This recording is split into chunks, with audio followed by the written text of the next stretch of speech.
genocide. Sick from water, sick from air. Making money, they don't care. Seize the shit, force them air. Fuck them back, it's only for they bomb. They shoot, they kill, they massacre, rape. They burn the kids. No one makes countries lie to your face, fight and die. Cause God forgives.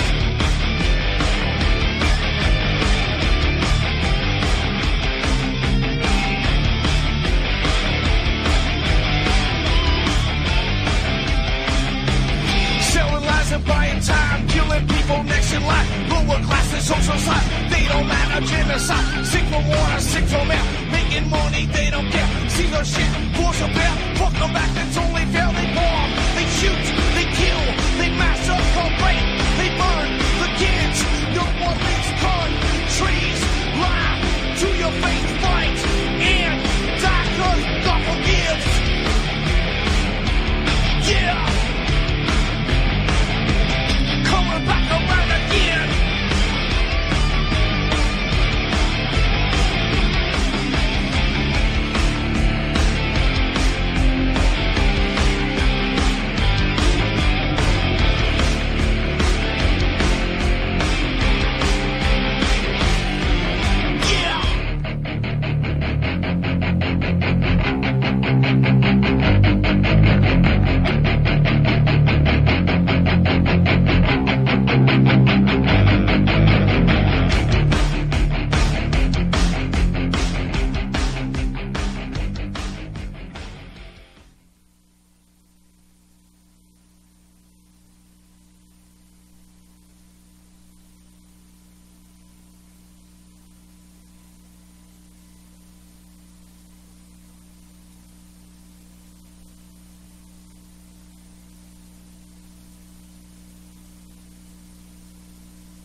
Are we hooked in or what?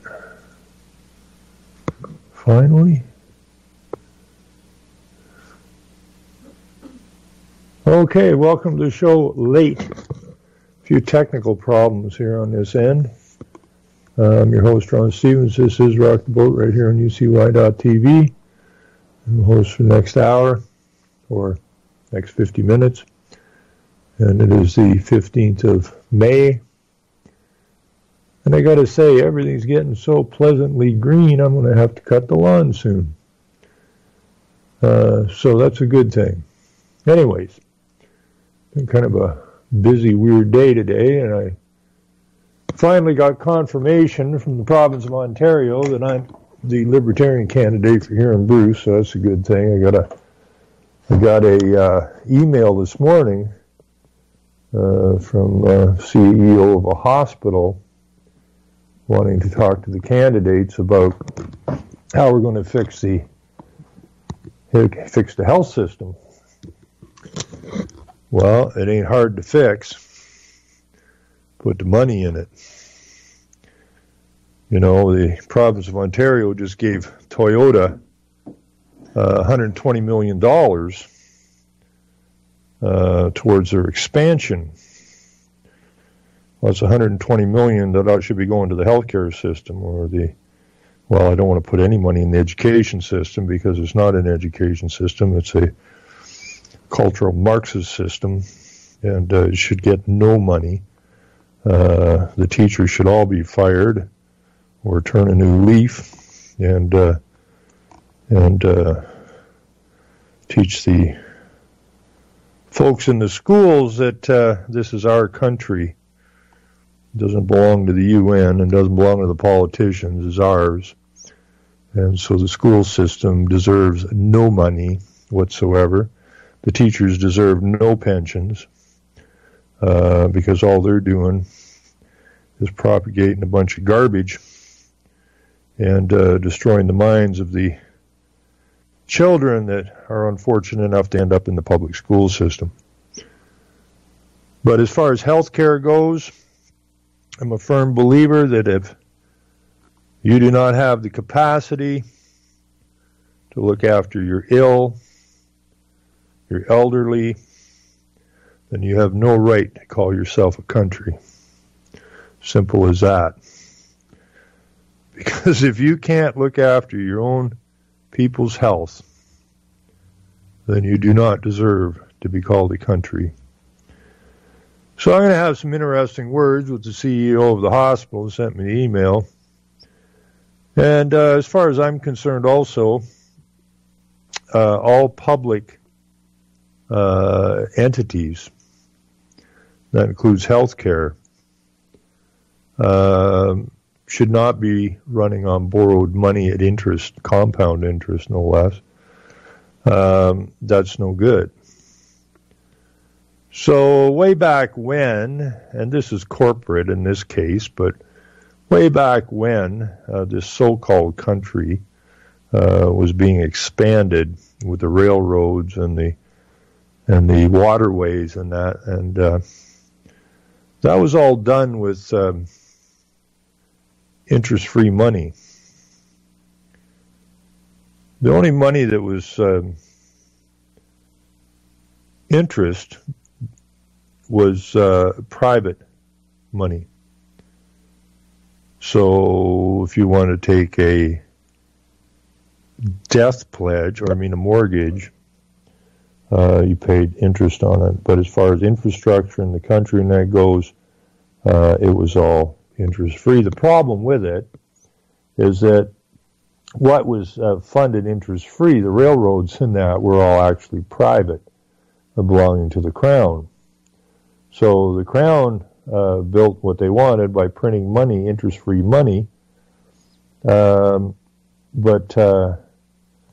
Joe's slave, that would be everybody else in the country, paid interest. And we see where interest got us, especially compound interest got us. I think the global debt is something around $60 trillion or more, somewhere in there, maybe more now. And then you got to ask yourself, well, who do we owe all this money to? Who the hell do we owe 60 or 70 trillion dollars to? How the hell do we owe anybody 60 or 70 trillion dollars? Well, just look at the banking system. And they own your ass. Of course, it's completely illegitimate. It's totally fraudulent. It's basically completely against the law, but set up in the legal system through their Skypey lawyers and that. We don't generate our own money. We borrow money from these people who just happen to own some printing presses, and then they lend us this paper backed by nothing, with no reserves, no backing of any sort, and then charge us compound interest on it. Now, if you think you live in a country and you're voting for politicians who are telling you they're going to spend this much on that and this much on that just to appease you, borrowed money at compound interest, you need to give your head a shake. Because all we're doing is loading up the so-called debt. And the idea of the debt is to crush the nations. And then once the nations have been crushed under the debt, then that's the end of the nation state. And it goes under the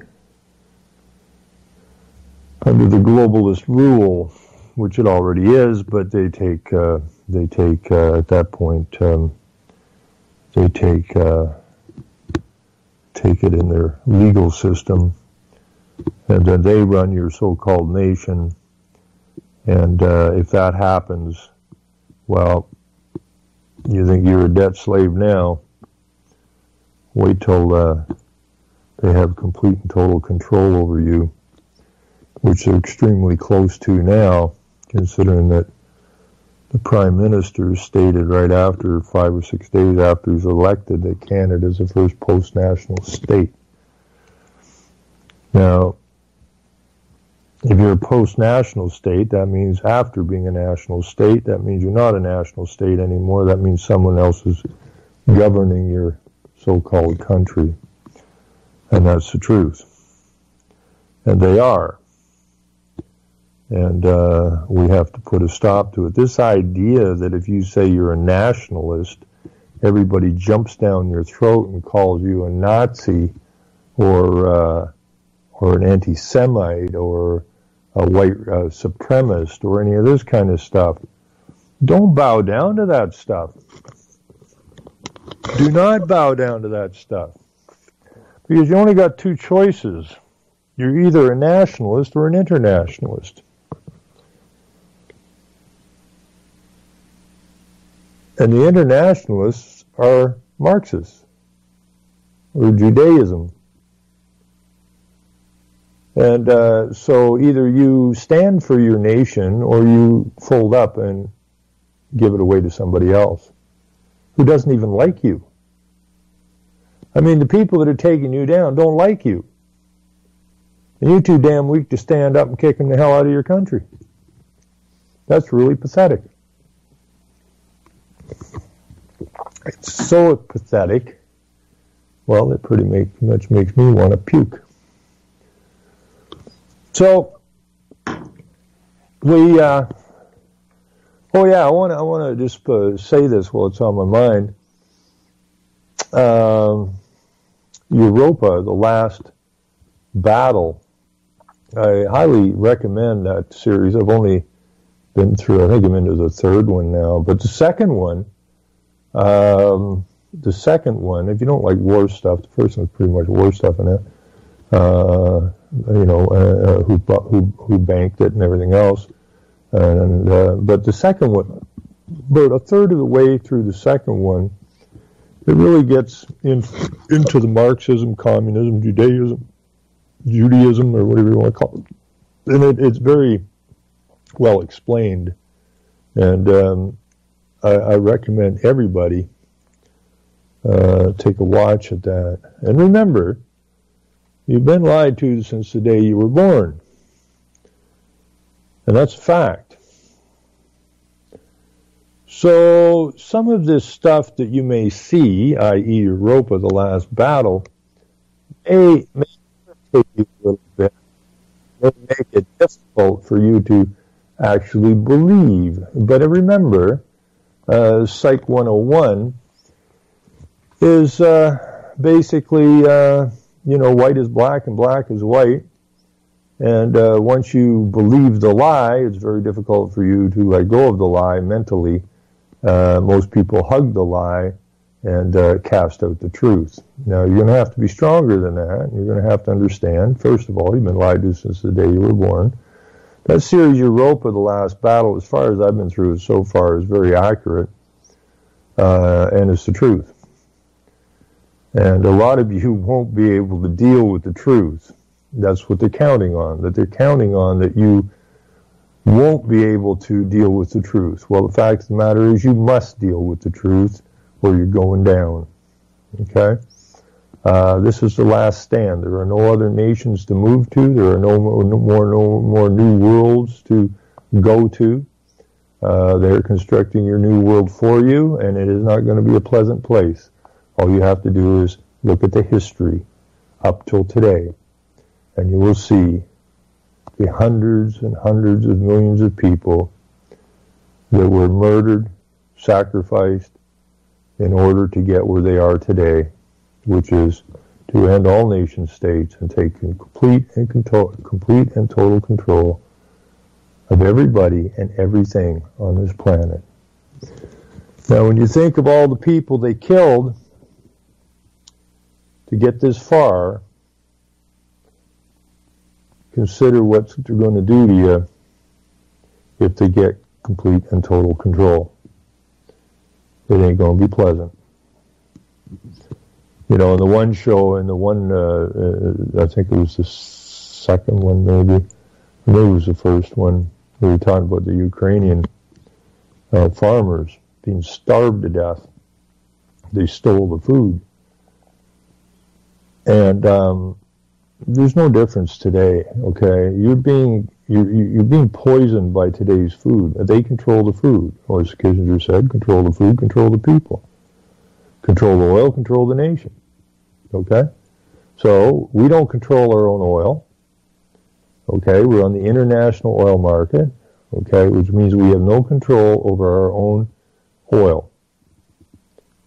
And we got to get control of that back. We have to get control of our food back. We have to get control of our education system. We have to get control of our healthcare system. We have to get control of a law system and take the legal system and tell them to shove where the sun don't shine, because that's what got us in all this trouble. There's a faulty, fake, fraudulent system of law called legal. So go take a boo at Europa, the last battle. Some of it may be hard to stomach. Some of it's quite ugly, but true.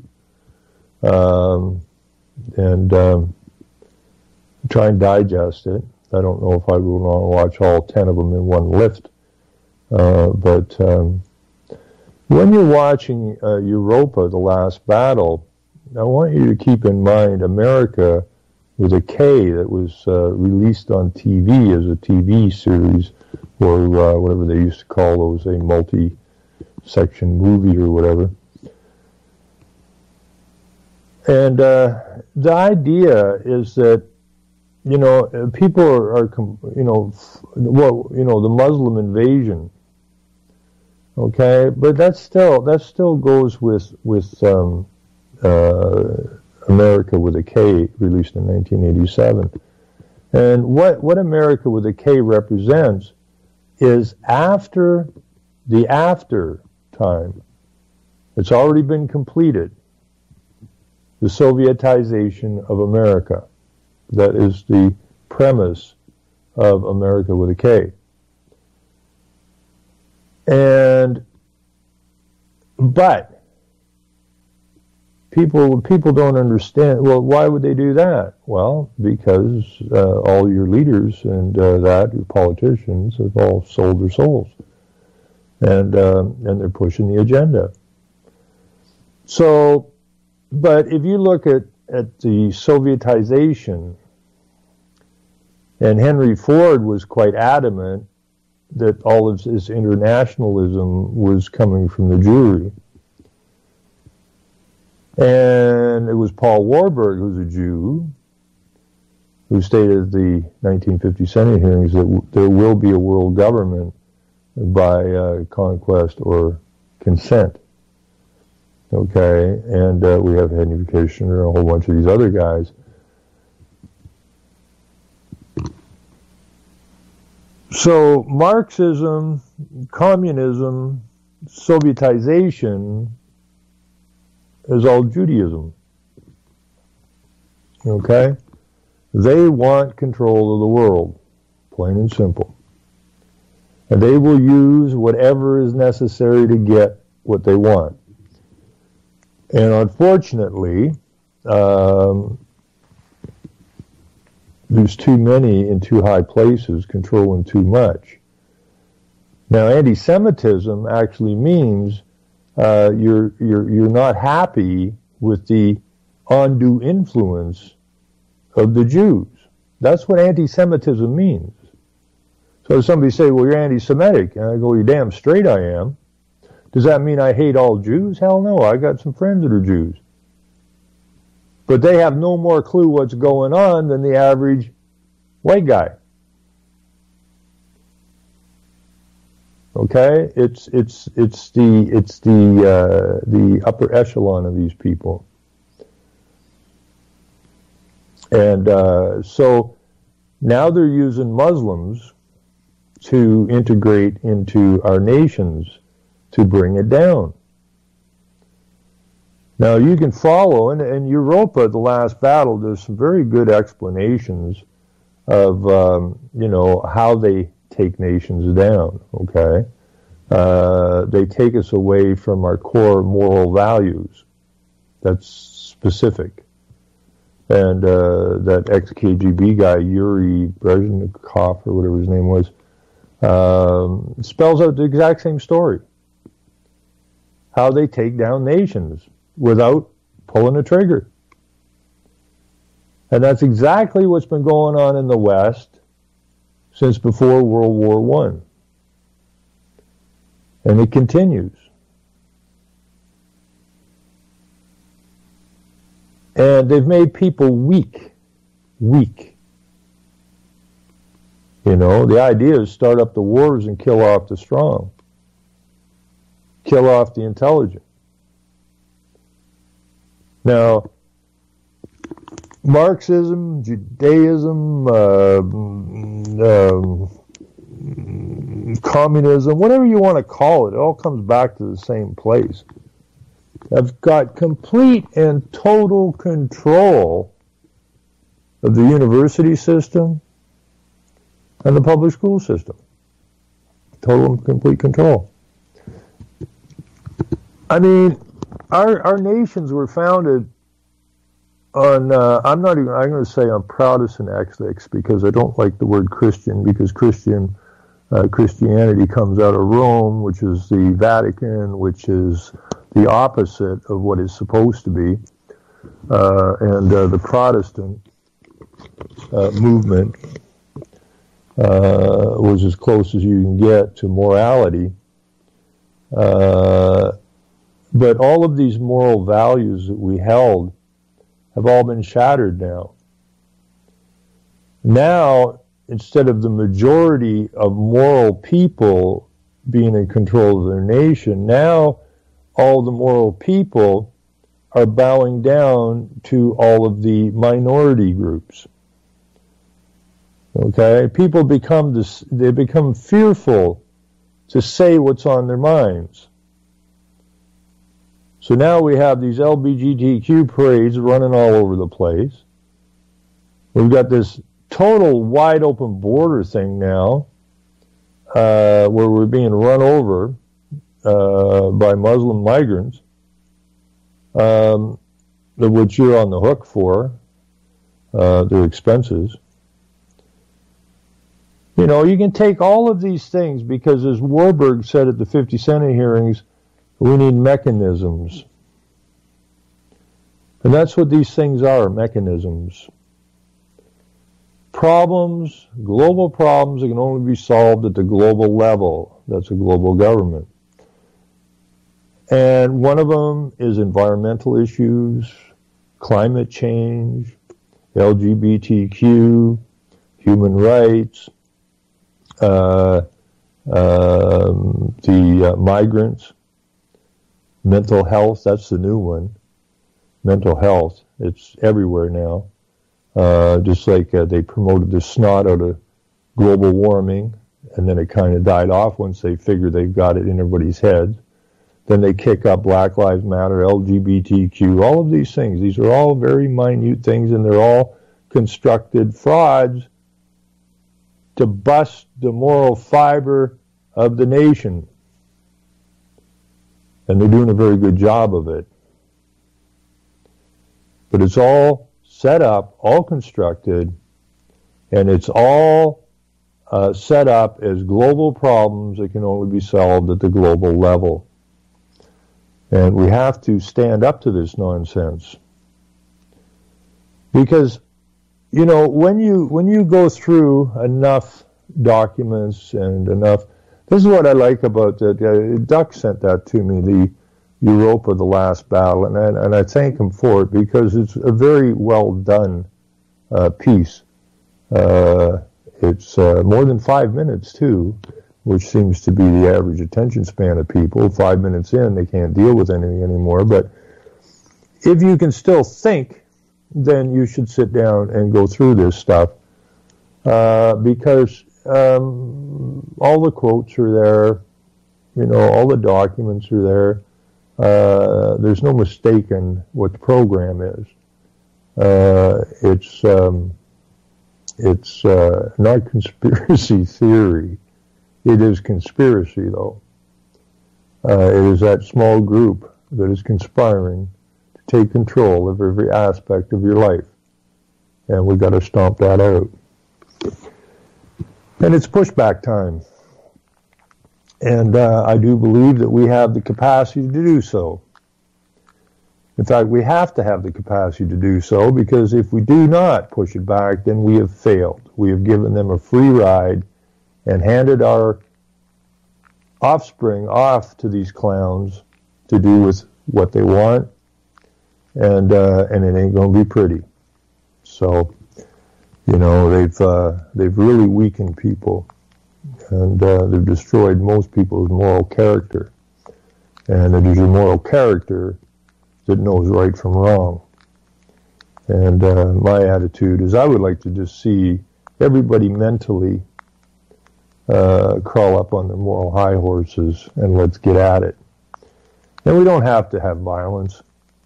If enough of us get up on our moral high horses, we can back them out of here. And then we get our nation. That's the only hope we really got. Now, I'm running as a libertarian. I just got confirmation today that they finally got the paperwork all done. And so I'm going to be a libertarian candidate. And it's going to be interesting. Because I ran in 2007, and trust me, the candidates, well, pretty slow, pretty dense, something like a box of rocks. They're not bright people, and so I'm going to have a little bit of fun with them, like I did in 2007, and just generally see if people are starting to do what needs to be done, and that's ask questions, because until people begin asking questions, nothing's going to change. And the interesting part of that is that the lady who looked after me in 2007 when I ran as an independent, on the very last day, 3 o'clock in the afternoon, on the last day you get the paperwork, I called the regional office, And she helped me out a lot. But what really surprised me about this lady is that when I told her I didn't really want to do this run, she said I had to. And I said, why do I have to? And she said, somebody has to. I said, is it that bad? She said, you have no idea how bad it is. Well, I did actually, but that was really weird coming from a lady in an election office, for her to, say her own, what she felt. So luckily this time when I called the same regional office, if I didn't hook up with the same lady, which was really weird because she started working at the regional election office in 2007, which was the year I ran. And, she held the door open an hour extra so I could get there. It was about an hour away from me. I called her and I said, I'm not going to make 11 o'clock. And she said, okay, I'll hold the door open until you noon. Get here. And I got there and she looked after everything and I ran and it was interesting. And so this time, I've been busy with some other stuff and kind of let this thing slide a little bit. I thought the party had dealt with all of this stuff already, but they got it in late, mainly because I sent it a little bit at the right deadline time. They were overwhelmed with other things. So, we got the stuff sent in, and I sent her an email this morning, left a message that I had to go somewhere else, and got back here around 2 or so, and got an email saying that she got the package, it looked good, and just got to get certified. So I called her up, and she says, well, let me go check. I'll send you an email. She sent me an email and sent my certification paper, so I am now a candidate for the Libertarian Party for here in Bruce. And I'm looking forward to it. I've got an invite to speak to a school, which I'm going to relish because I get to take the teachers to task and the students and lay a little truth on them. And then I got that email this morning from the CEO of a hospital around here who wants to discuss how the hell what we're going to do with our health system, because he said the equipment in the hospital is all old and wore out, and they're starting to sound the bell for a pullback on debt just at the wrong time. And Godrich is only a town of about 8,000 people. It's a regional kind of town. And the smaller places come to that hospital. But, we're getting overwhelmed. We have 15,000 walk-ins on emergency a year. And the baby boomers are getting older. And we're being overwhelmed. What the hell are we going to do? So it'll be interesting to have a conversation with him to see what he's thinking. And I'm afraid it's probably not correct, but I get to have a chat with him anyways. And this is what I like. This is why people should run. And I just found out today, a friend of mine who talked me into running for the Libertarian Party. I'd never heard of him before. Then he found another party. I forget what it's called now. But I just found out today he's running for that party. And we had lots of conversations, like he wasn't going to run, but I trying to explain to people, you need to run. Okay? You can't just give these clowns a free ride. If you have some knowledge, then you got to get it out there. And there's no better time to do it than during an election. You get radio interviews that you're not going to get otherwise. You get to speak to people you're not going to get to speak to otherwise. You get to, bring some truth to the table. which never is going to get to the table if you don't run, because sure as hell the politicians ain't going to bring no truth to the table. This is all about strengthening our people.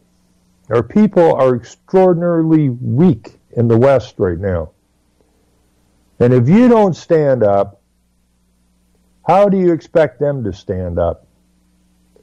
Somebody's got to step forward.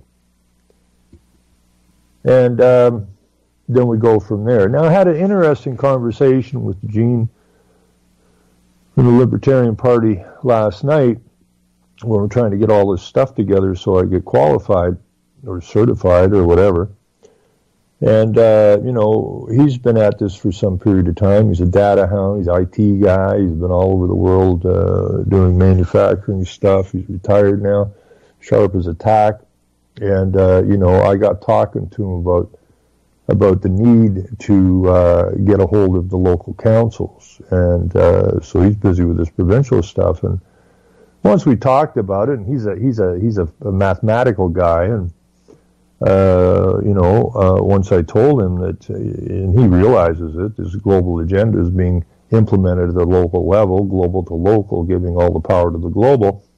And the people that are involved in this aren't telling the local people what the hell they're up to. So I just explained to him some numbers that, you got 7 counselors, and that means you run 3 for each council seat. So you're running 21 candidates, talking the truth. There may be running 12 bullshit artists. So you have basically twice the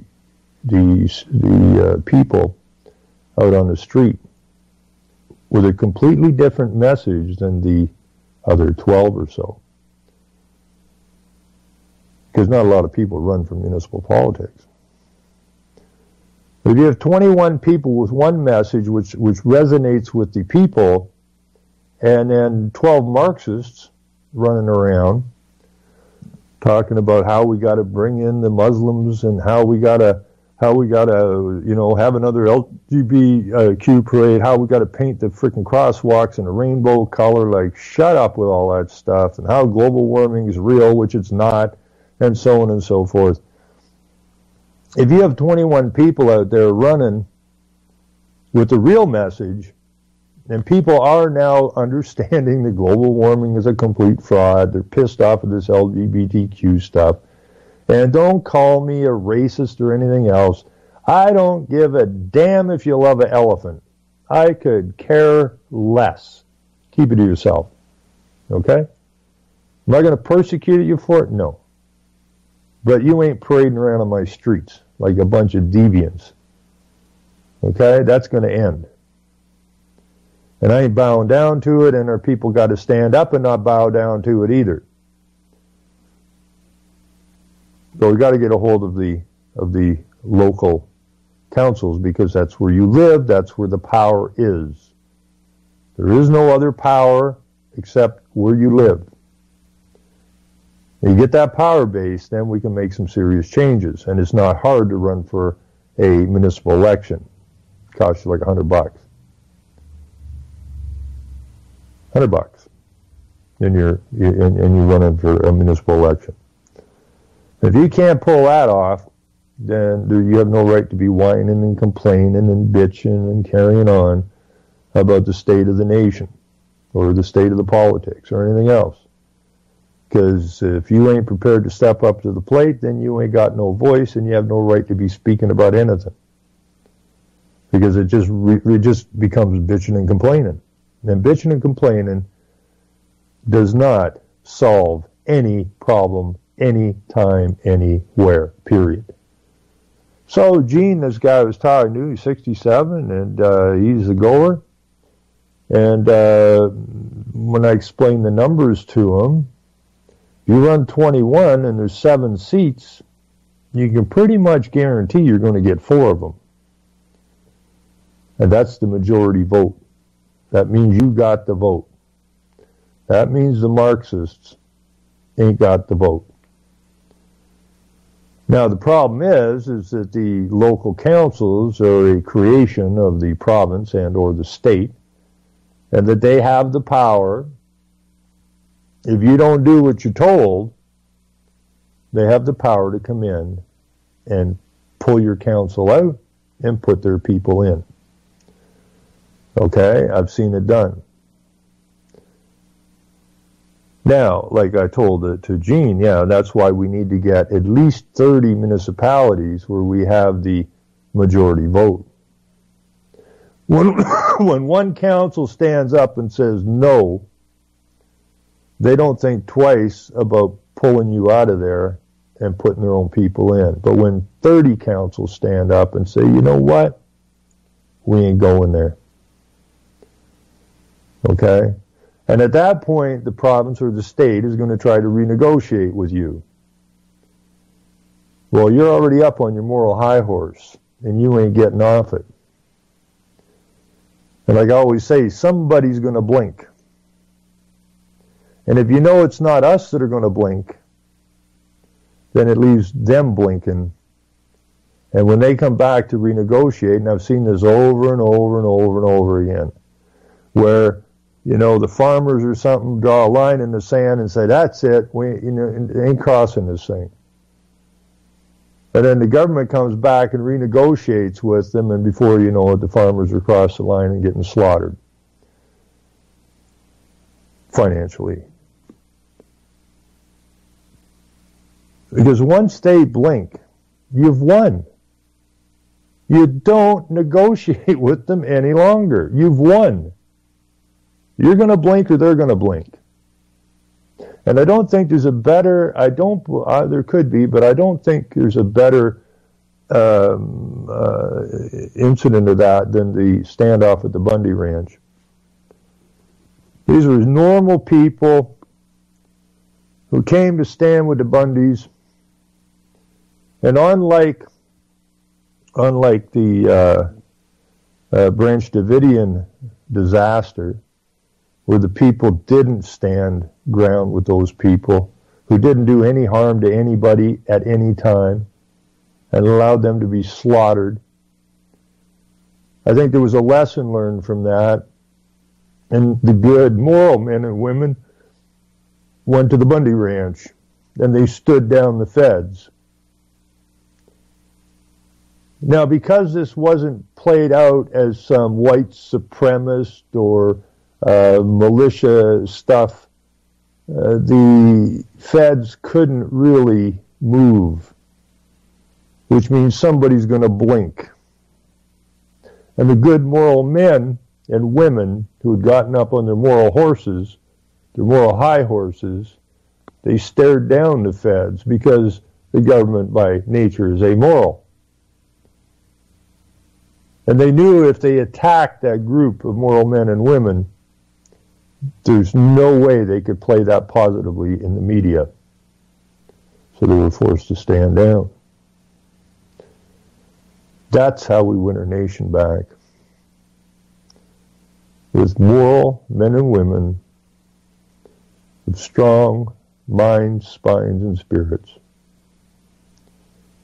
And if we can't bring ourselves to that place, well, it's over. Everything that your forefathers worked and built for us was worth nothing. And if we don't somehow become strong, then everything that they sacrificed for us to have a better future was a waste of their time. And that's really pathetic.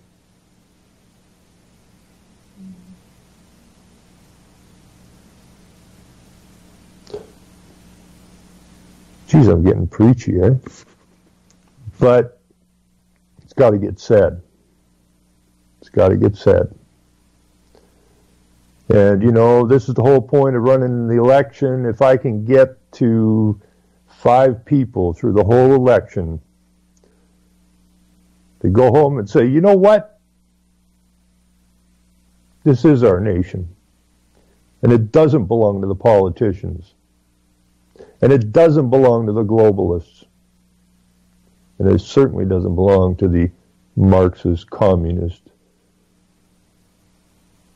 started by those of Judeo or Judaism. It's our land. We built everything that's on this land.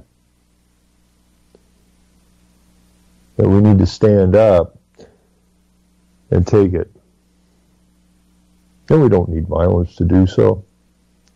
We just need enough people with a strong enough mind and spine and spirit to stand up and say enough is enough. We're not taking it no more. You're out of here. We're taking it over. Now, when I was talking to Gene last night about the regionalism,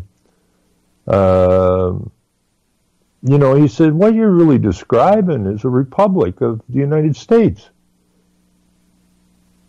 where it is by and for the people. Well, fine. What else could it be? By and for the politicians, by and for the corporations, by and for the Marxists? It has to be by and for the people. And if the people are not in control of their nation, then guess what? Somebody else is in control of your nation. It's like somebody moving into your house uninvited and telling you this is how you're going to live now. Would you put up with it? Not bloody likely. But your municipality or your township, whatever they call it on the state side, your state, and the entire country, that's your house. That's your house. And if you don't run your own house, then somebody else is going to run it. And our forefathers understood that. There were certain groups of people, they didn't want nowhere around their villages, and they used to run them out, rightfully so, because they were the weasels, the foxes, and the snakes trying to get control of the house. But over generations and through deception and offer of benefits and that, people got weaker and weaker and weaker and weaker. And we lost complete control of our house. And we need to go get it back. And we're going to get it back. Simply because there's no options at this point. We don't negotiate with these clowns. We give them the boot. We put the moral fabric back in our nations. We get our neighborhoods back. I mean, people don't even talk to their neighbors anymore. This is how pathetic this has gotten. You know, when I was a kid, everybody left their doors open, and if mom was out and kid went home, then he'd go over to Johnny's house, walk through the door, and, get invited for dinner or whatever. You know, I mean, the neighbors looked out for the neighbors. In other words, the people looked out for the people. Now they've changed it around so that everybody's running to the government looking for handouts. Well, they'll gladly give you the handout because they're trying to bankrupt your nation. And they're trying to make you weaker. And every time you take some handout from a government body, you've just become weaker. You've become dependent. Not independent, but dependent. And that, too, is part of the breaking of the family, the moral fabric, the spirit of the man or the woman, to make them weak. So they can basically do what they want with you. And we need to get our neighborhoods back. I hate the word community. I don't like that word at all. Neighborhood I like, because the neighbors look out for the neighbors. In other words, the men and the women look out for their friends, their neighbors, their families. No. Well, you should ask the government about that program they have. Shut up with that nonsense. They've turned everybody into a bunch of little children going to government. Especially you see it during elections.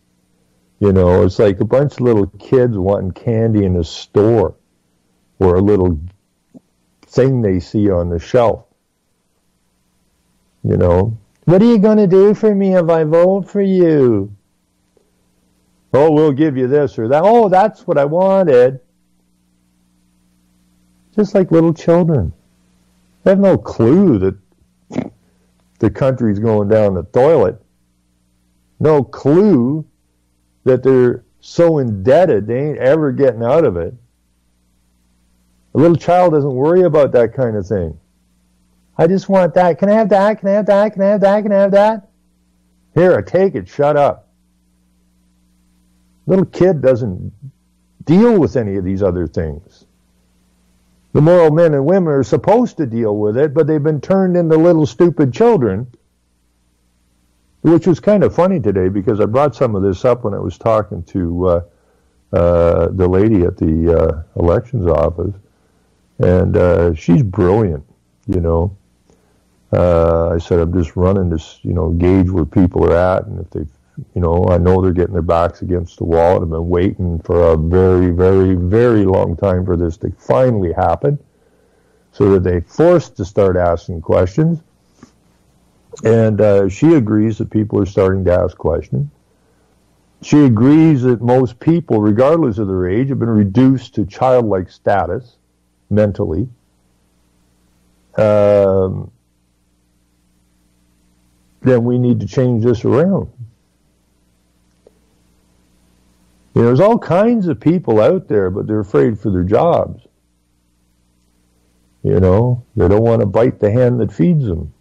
Now, I've talked to people very high up in government, in both the provincial and the federal levels, and it's amazing some of the conversations I've had with these people. They understand what's going on. They're not happy about what's going on, but they're too weak. They're too freaking weak to do anything about it. So the only place that any change can possibly come from is from you who have your boots on the ground, where you live. That's where change takes place. And we've got to engage. This is a war. This is the final. This is the Third World War. And if we lose this one, they got it. So we can't lose it. So we're going to have to get strong. And it looks like we're about out of time here. And I think 7:58, I should hear music or whatever soon. But you know, best of to everybody. And